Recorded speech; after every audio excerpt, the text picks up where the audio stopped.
है। सैनिकों, इसे और इसके लोहार बाप को बंदी बना लो।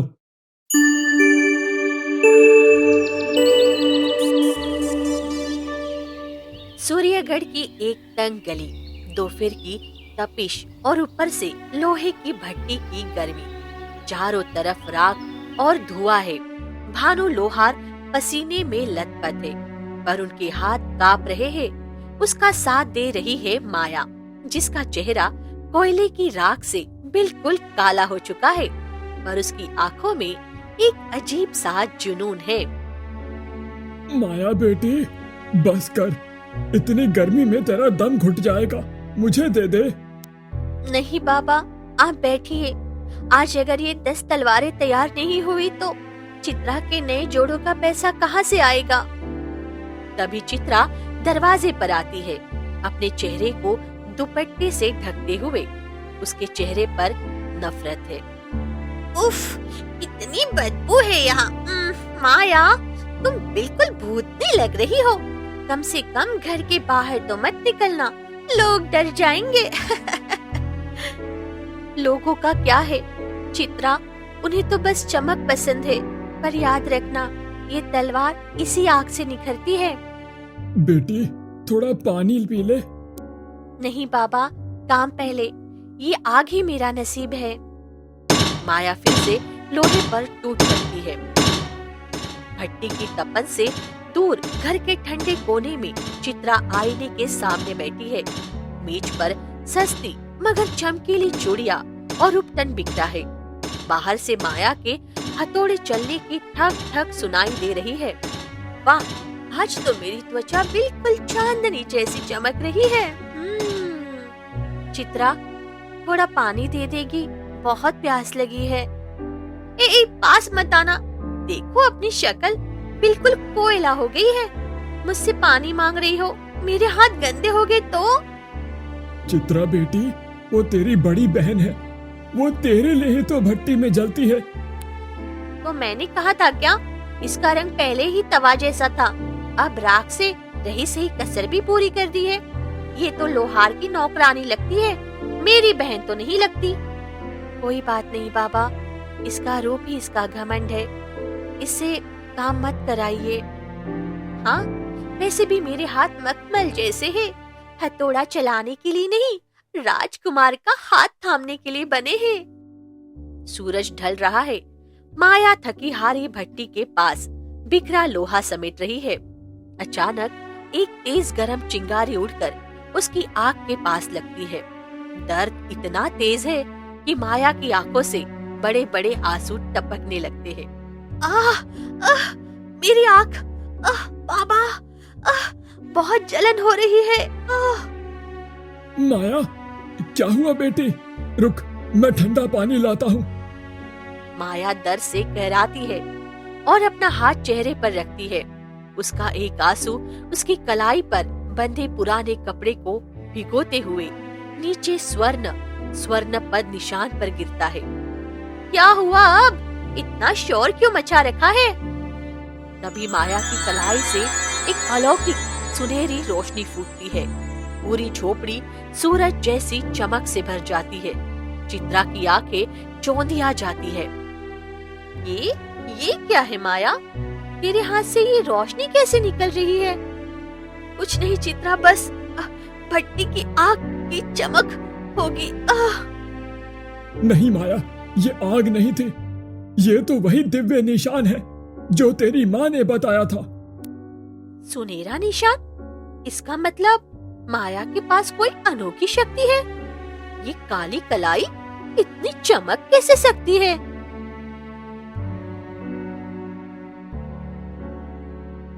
सूर्यगढ़ का विशाल राजमहल, युवराज आर्यमन के कक्ष में दिए अभी भी जल रहे हैं।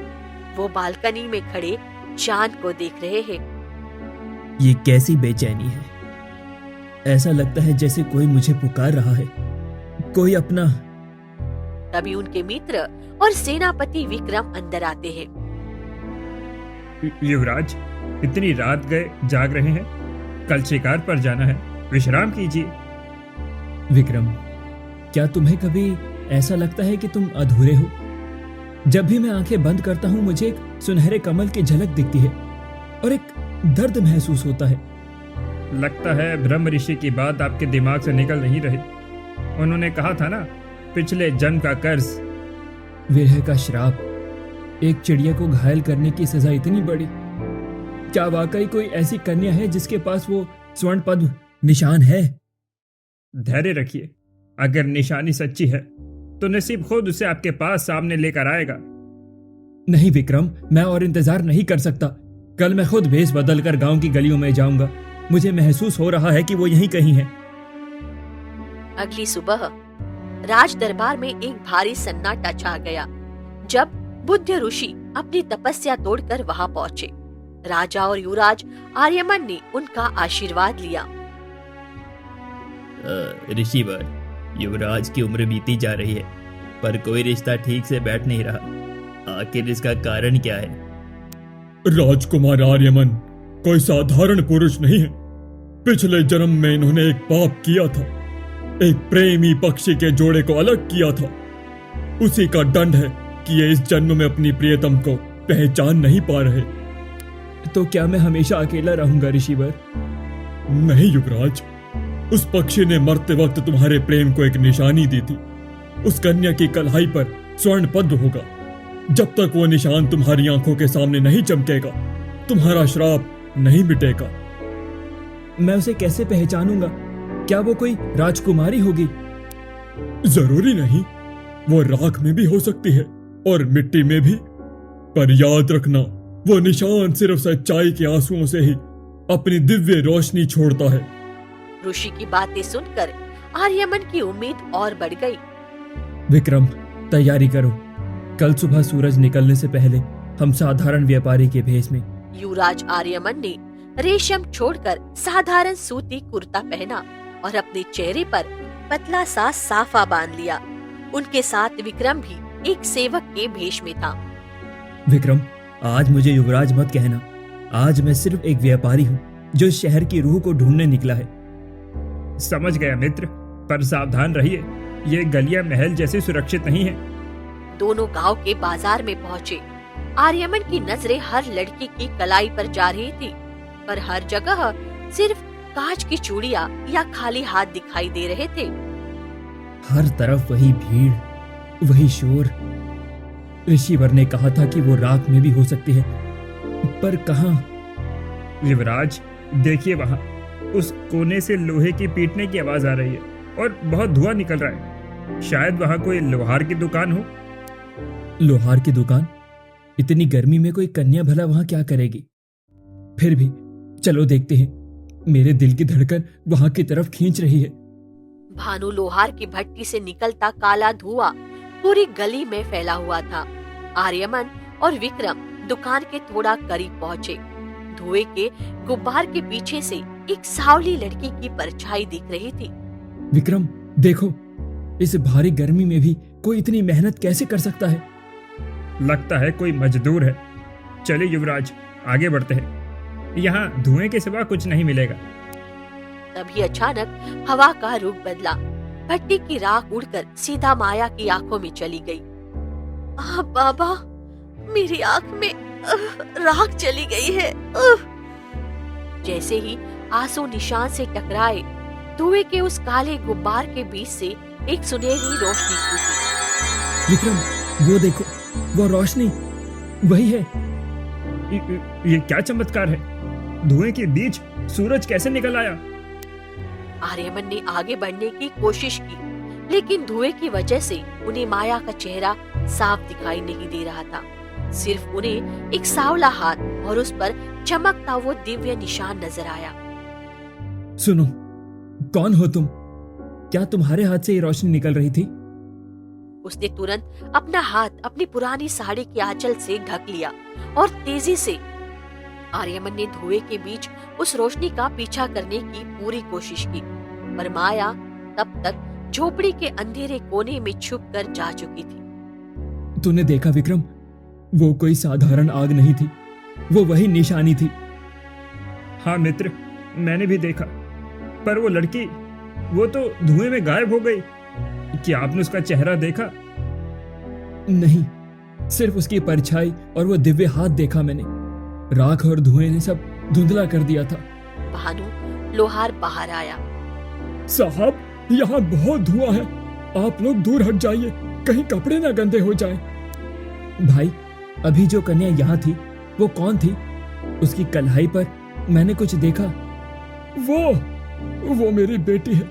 वो तो बस राख साफ कर रही थी, आपको कुछ भ्रम हुआ होगा। माया ने अंदर से आर्यमन की आवाज सुनी। वो नहीं चाहती थी कि कोई उसके निशान के बारे में जाने। चलिए युवराज, अभी यहाँ रुकना ठीक नहीं, लोग शक करेंगे। मैं जा रहा हूं, पर मैं वापस आऊंगा। मुझे यकीन है मेरी मंजिल इसी दरवाजे के पीछे है। आर्यमन वहां से निकल गए। युवराज के जाते ही चित्रा खिड़की से बाहर निकली। उसकी आंखों में लालच की चमक थी। वो समझ गई थी कि वो व्यापारी कोई साधारण पुरुष नहीं, बल्कि स्वयं युवराज आर्यमन थे, जो उस निशान की तलाश में यहाँ आए थे। चित्रा ने तुरंत अपने पुराने संदूक से कुछ चांदी के सिक्के निकाले और पिछले दरवाजे से गांव के सबसे बड़े चित्रकार के पास पहुंची। बेटे, निशान तो मैं बना दूंगा, पर वो चमकेगा नहीं, वो तो सिर्फ रंग होगा। तुम बस बनाओ, ऐसा बनाओ कि पहली नजर में कोई धोखा खा जाए। चमक का इंतजार मैं खुद कर लूंगी। चित्रा की गोरी कलाई पर एक सुंदर स्वर्ण पद्म बनाया गया। वो देखने में बिल्कुल असली लग रहा था। सुनो माया, अगर कल युवराज वापस आए तो तुम बाहर नहीं निकलोगी। अगर तुमने अपना निशान दिखाया तो मैं बाबा को जहर दे दूंगी। चित्रा, तू ये क्या कह रही है? वो निशान मेरा है, मेरी माँ की निशानी है। अब वो मेरा है। तेरी जगह राख में है और मेरी जगह राजमहल में, समझे तुम? माया बेबस होकर रोने लगी। अगली सुबह सूर्यगढ़ की गलियां शाही नगाड़ों की आवाज से गूंज उठी। युवराज आर्यमन इस बार बल्कि अपने पूरे राजसी ठाट बाट और शाही पोशाक में भानु लोहार के दरवाजे पर पहुंचे। युवराज, आप एक गरीब लोहार की चौखट पर? मुझसे कोई गलती हो गई हो तो क्षमा करें महाराज। उठिए भानु जी, मैं यहाँ सजा देने नहीं, बल्कि उस किस्मत को ढूंढने के लिए आया हूँ जो कल धुएं में छिप गई थी। आपकी बेटी कहाँ है? चित्रा, जो पहले से ही तैयार थी, बड़े गर्व और शान से दरवाजे पर आई। उसने रेशमी कपड़े पहने हुए थे। तुम? पर कल जो मैंने कन्या देखी थी, उसके हाथ भट्टे की राख से सने थे। और वो तो मैं बस अपने पिता की मदद कर रही थी। देखिए, क्या आप इस निशान की तलाश में हैं? चित्रा ने अपनी गोरी कलाई आगे बढ़ाई। वहाँ वही सुनहरा कमल दिख रहा था जो चित्रकार ने बनाया था। वही निशान, वही रूप, पर इससे कल एक दिव्य रोशनी निकल रही थी। क्या तुम उसे दोबारा चमका सकती हो? महाराज, वो चमत्कार तो किस्मत से कभी कभी होता है। शायद आपके आने की खुशी में वो पल भर के लिए चमक उठा था। माया कमरे में एक छोटे से छेद से ये सब कुछ देख रही थी। ब्रह्म ऋषि ने कहा था कि इस निशान में एक अनोखी गर्मी होगी, पर तुम्हारा हाथ तो ठंडा है चित्रा। वो इसलिए महाराज क्योंकि मैं डर गई हूँ। राजमहल की शान देखकर मेरी रूह कांप रही है।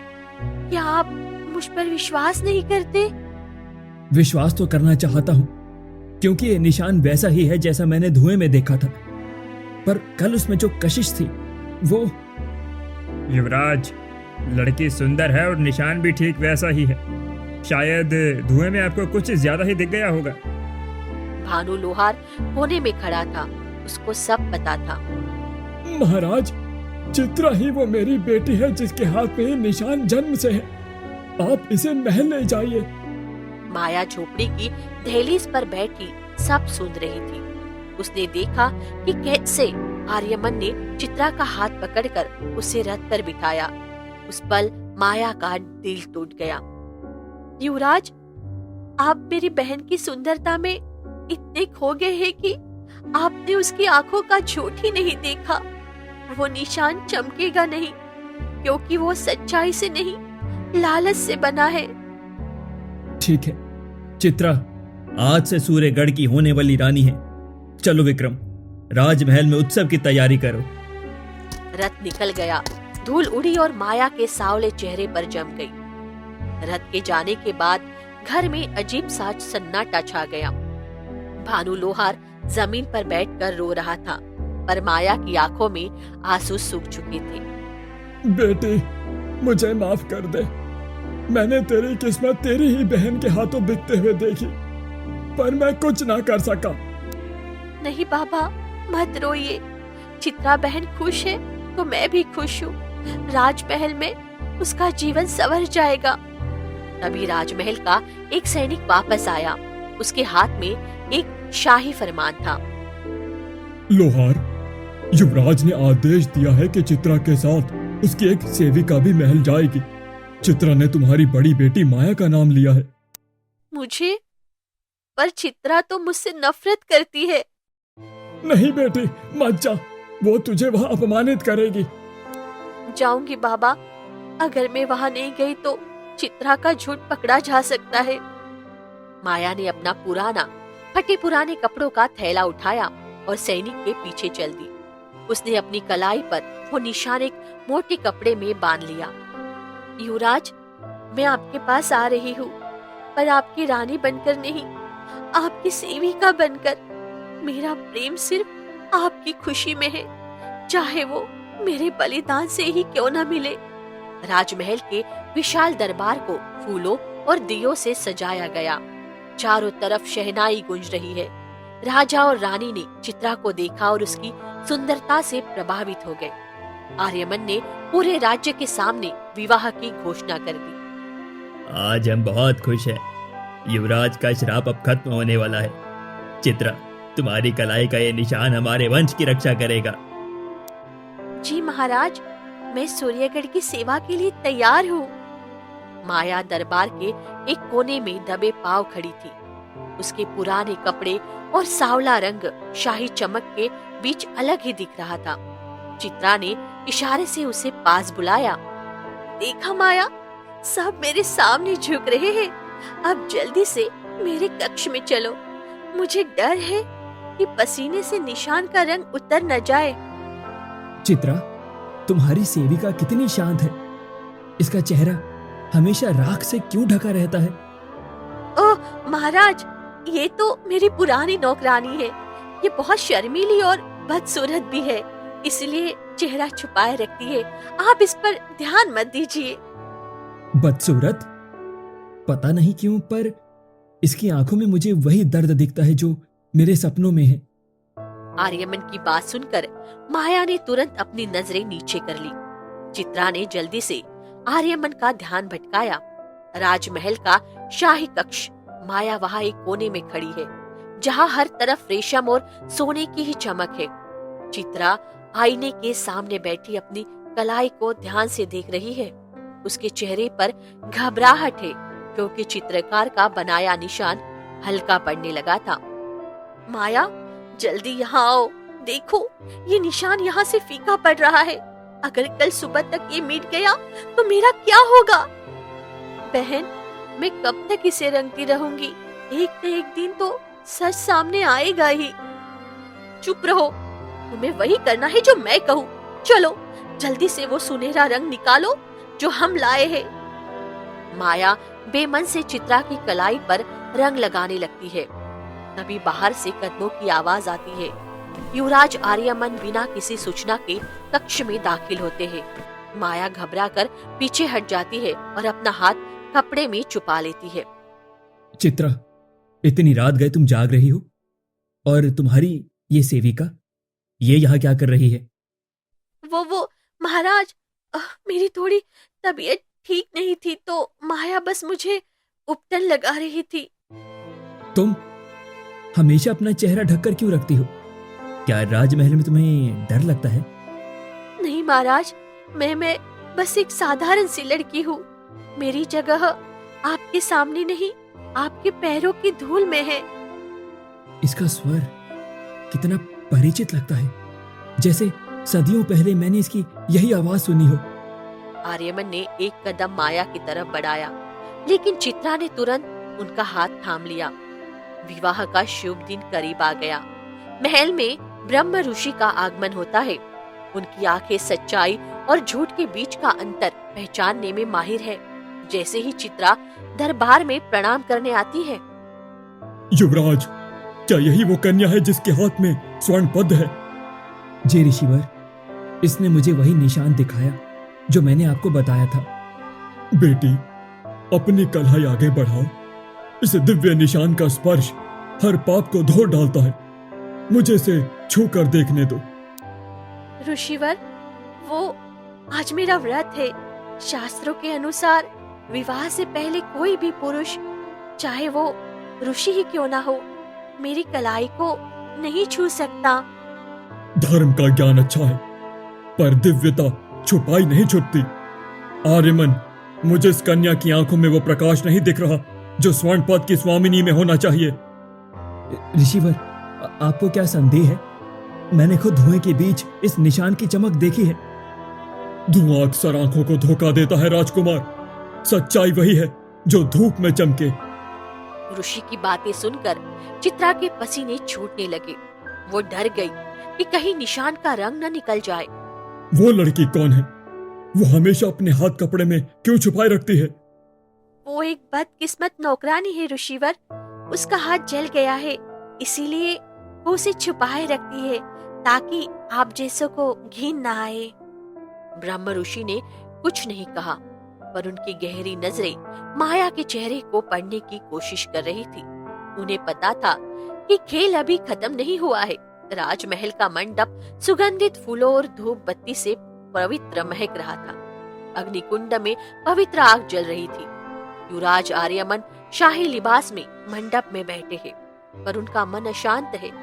चित्रा को एक दुल्हन के रूप में लाया गया है, जिसका चेहरा घूंघट से ढका है ताकि उसकी घबराहट नजर न आए। विक्रम, मुझे ऐसा क्यों लग रहा है जैसे मैं कोई बहुत बड़ी गलती करने जा रहा हूं। मेरा दिल मंडप पर है, पर मेरी रूह कहीं और भटक रही है। युवराज, ये सिर्फ विवाह से पहले की घबराहट है। देखिए, चित्रा की कलाई पर वही निशान है। पंडित जी ने फेरों का समय बताया है। माया को मंडप के पीछे खड़ा किया गया ताकि वो चित्रा का आंचल संभाल सके। चित्रा की कलाई पर आज रंग की गहरी परत चढ़ाई गई ताकि वो असली लगे। कन्या, अपना हाथ आगे बढ़ाइए, गठबंधन का समय हो गया है। जी। जैसे ही चित्रा ने हाथ आगे बढ़ाया, आर्यमन ने उसे थाम लिया, पर आर्यमन को वह पुरानी गर्मी महसूस नहीं हुई। कन्या, तुम्हारे हाथ इतने ठंडे क्यों हैं? जैसे इसमें कोई जान ही ना हो। महाराज, डर की वजह से आप फेरों पर ध्यान दीजिए ना। गठबंधन की रस्म शुरू होने वाली ही थी कि माया का आंचल एक दिए की लौ से टकरा गया। माया ने घबराकर अपना हाथ बचाया, पर उसकी वजह से चित्रा का हाथ झटक गया और उसकी कलाई पर रखा शाही कलश गिर गया। मंडप में सन्नाटा छा गया। युवराज, ये सिर्फ ये क्या विवाह से अभद्र व्यवहार पहले है? की घबराहट है। किसने ये अपशगुन देखिए, किया? चित्रा की कलाई पर वही आर्यमन ने निशान है। मुड़कर देखा पंडित जी तो ने वहाँ फेरों का माया समय खड़ी बताया थी, है। थर-थर कांप रही थी। उसका चेहरा डर से लाल हो गया था और कपड़े राख से गंदे थे। तुम एक नीच नौकरानी, तुम्हारी हिम्मत कैसे हुई हमारे विवाह में विघ्न डालने की? विक्रम, इस लड़की को अभी इसी वक्त दरबार से निकाल दिया जाए। मैंने कहा था ना महाराज, ये काली माया हमेशा अशुभ ही करती है। इसने जानबूझकर ये किया ताकि मेरा विवाह रुक जाए। नहीं महाराज, मुझसे गलती हो गई। मैं तो बस आग से बच रही थी। मुझे क्षमा कर दीजिए। क्षमा? तुमने पवित्र कुंड का अपमान किया है। तुम्हारा सांवला रंग और ये फटेहाल कपड़े इस महल की शान के खिलाफ है। सैनिकों, इसे और इसके लोहार बाप को बंदी बना लो। भानु लोहार को सैनिकों ने पकड़ लिया। माया का दिल दुख से फट गया। सैनिकों ने जैसे ही भानु लोहार को धक्का दिया, माया की बर्दाश्त का बांध टूट गया। वो अब और चुप नहीं रह सकती थी। उसकी आंखों से आंसुओं का एक सैलाब निकल पड़ा। वो चीख चीख कर रोने लगी और अपना चेहरा हाथों में छुपा लिया। बस कीजिए महाराज, मेरे पिता निर्दोष है। सजा देनी है तो मुझे दीजिए, पर उन्हें मत तड़पाइए। माया के आंसू उसकी आंखों से निकलकर धार बनकर उसकी कलाई पर बंधे उस काले कपड़े को भिगोने लगे। जैसे ही आंसुओं ने उसकी शत विशत त्वचा को छुआ, वहां से एक ऐसी भयंकर सुनहरी रोशनी फूटी कि पूरा राजमंडप सूरज की तरह चमक उठा। ये क्या है? इतनी दिव्य रोशनी! देखो युवराज, सच्चाई खुद रास्ता बना रही है। उस दिव्य प्रकाश के स्पर्श से मंडप में रखा पवित्र जल उछलकर चित्रा की कलाई पर गिरा। अगले ही पल चित्रा का नकली निशान काली स्याही बनकर बह गया। चित्रा की गोरी कलाई बिल्कुल साफ हो गई। चित्रा, तुम्हारा निशान कहाँ गया? वो तो सिर्फ रंग था। महाराज, ये निशान रंग से नहीं, दिल की सच्चाई से बनता है। मेरी बहन को माफ कर दीजिए, उसने लालच में आकर ये सब किया है। माया की कलाई से निकलता प्रकाश इतना तेज था कि आर्यमन की आंखों के सामने पिछले जन्म के दृश्य घूमने लगे। उन्हें याद आया कि कैसे उन्होंने एक वन पक्षी को मारा था और कैसे उनकी प्रियतमा ने उन्हें ढूंढने का वचन दिया था। माया, तुम वही हो जिसे मैं हर सपने में देखता हूँ। माया ने अपनी कलाई से वो काला कपड़ा हटा दिया। मंडप में सन्नाटा छा गया।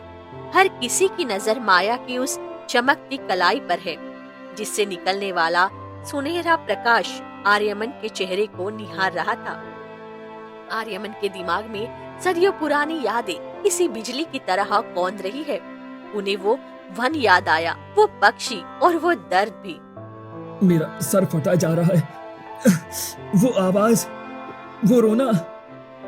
माया, तुम्हारे ये आंसू, मैं इन्हें सदियों पहले महसूस कर चुका हूं।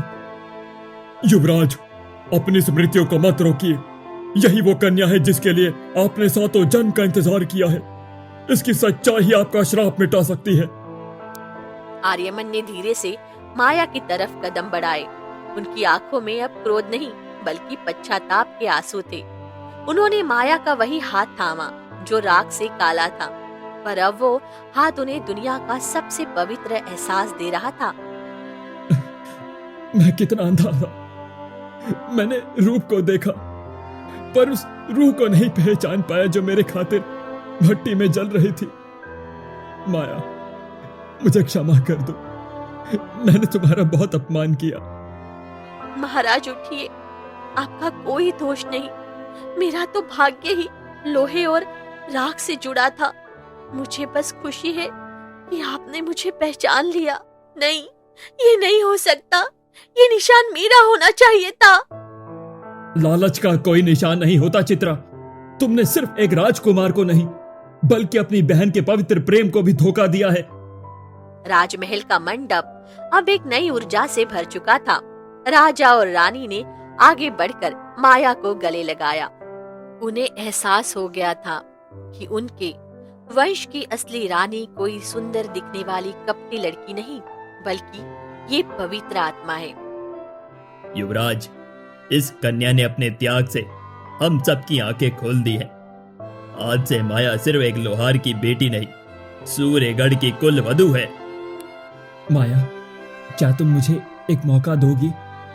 मैं तुम्हारे सांवले रंग को अपने राज तिलक से भी ज्यादा सम्मान दूंगा। क्या तुम मुझसे विवाह करोगी?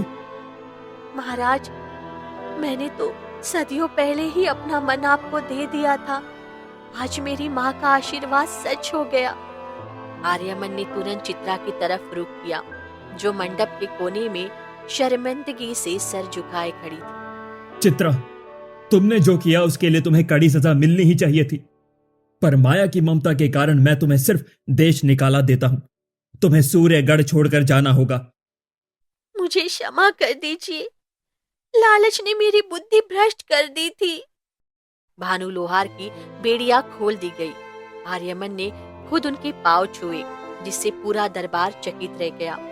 पंडितों ने मंत्र उच्चारण शुरू किया और इस बार सच्चाई के साथ आर्यमन और माया ने अग्नि के 7 फेरे लिए। आज श्राप का अंत हुआ है। सूर्यगढ़ पर अब दिव्य कृपा बरसेगी, क्योंकि यहाँ की रानी का हृदय सोने से भी ज्यादा अशुद्ध है।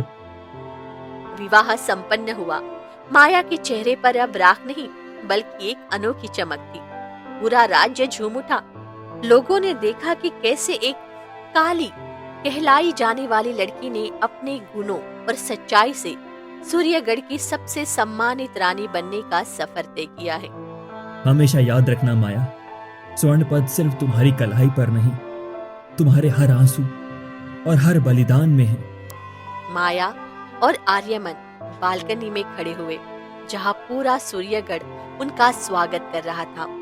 सदियों का विरह अब एक अनंत प्रेम में बदल चुका था।